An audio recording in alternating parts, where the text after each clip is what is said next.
سلام رفقا، چطورید؟ به این ویدیو خیلی خوش اومدید.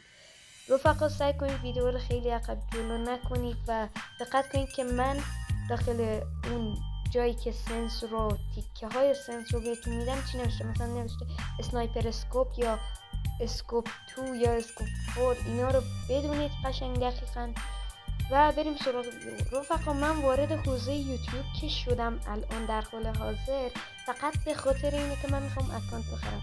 دیروز من وسط پلی دادن یه دفعه اکانتم با این اکانتی که الان میبینید چنج خورد و عوض شد و من یه ساعت نشستم فکر کردم که چطوری و فهمیدم یکی از باگای جدید فری فایره و به ما این آشغال داده شده. و رفقا ای گربه کثافت، رفقا یه لحظه گربه اومد داخل، حلش کردم، برگشتیم. بعد رفقا اینجا من اسویدی یا اسپیدی هنوز من نفهمیدم. من به نظر خودم اسویدی درست تره، بعضی میان میگن اسپیدی. اسویدی و اسپیدی خیلی فرق داره.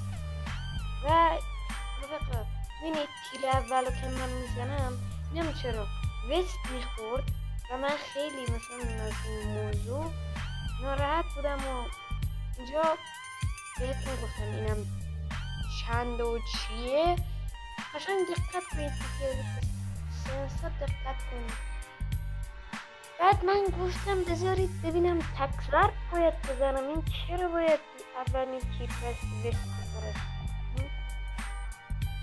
بعد اینجا من هیدو زدم غافلگیر شدم.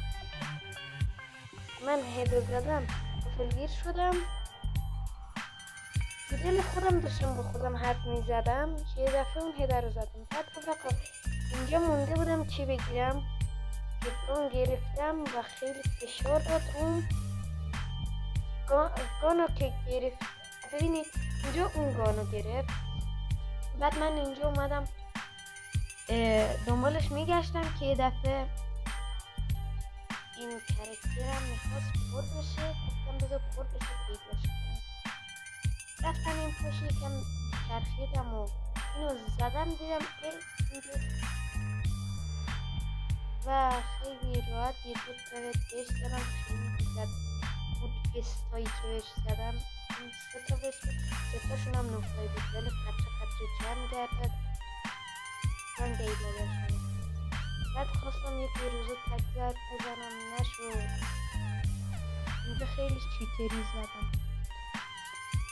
خیلی هم حال میده با این سنسه هد زدم، اصلا آدم کیف میکنه. حال میده. دولول گرفتم رفقا. بعد دولول رو دو تیر خالی میکرد وست میزد. سر همین موضوع اینجا رو نذاشتم این تیکه رو براتون. ویدیو رو رد نکنید چون الان یه بخش دیگه هم هست از تست سنسیویتی که اونو داخل کاستومه. اون یکم کوتاه‌تره به نسبت این. اینجا خیلی طول کشید من این الدنگو بزنم. بخشید یکم هم حالا رد صحبت میکنم به خاطر اینه که خیلی فشار خورده بودم. حالا این که خیلی فشار خوردم یه جوری میگم خورده بودم انگار برای 10 سال پیشه. دولو رو میزد دو تیر. منم خیلی فشاری شده بودم، میگفتم خدا سر شاید من باید یه هدی بهت بذارم تا عمر داری فراموشت نشه. بازی اینم خیلی خوب بود، سرعت بازیش اوکی بود. نمیدونم چرا کامل نشده بود. میفهمید من خودم هم کامل نیستم.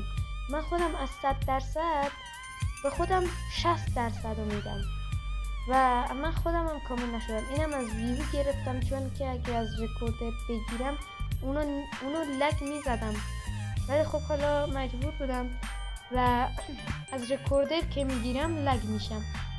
خیلی سخته دیگه درک کنید.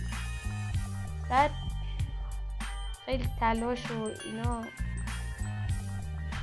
میخوام بکنم داخل یوتیوب که بتونم یه اکانت بخرم.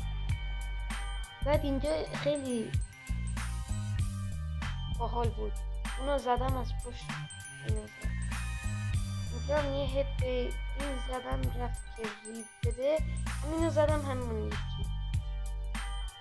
اون یکی هم که ازم کلیکاری کردم. این پلیرم بات نیست، این هم پلیر. اینجا میتونید ببینید خیلی هدای خفنی میزدم داخل کاستومه. بازی خودم داخل اون یکی اکانت هم که با این اشغال چرمی چطور خیلی خفن بود و کلا خط نمیگرفتم. حالا برای اینکه بتونم با این عادت کنم یکم خط گرفتم و اینجا داخل وکوم طرف رو زدم. هم آخرین هد کاستومو تمام.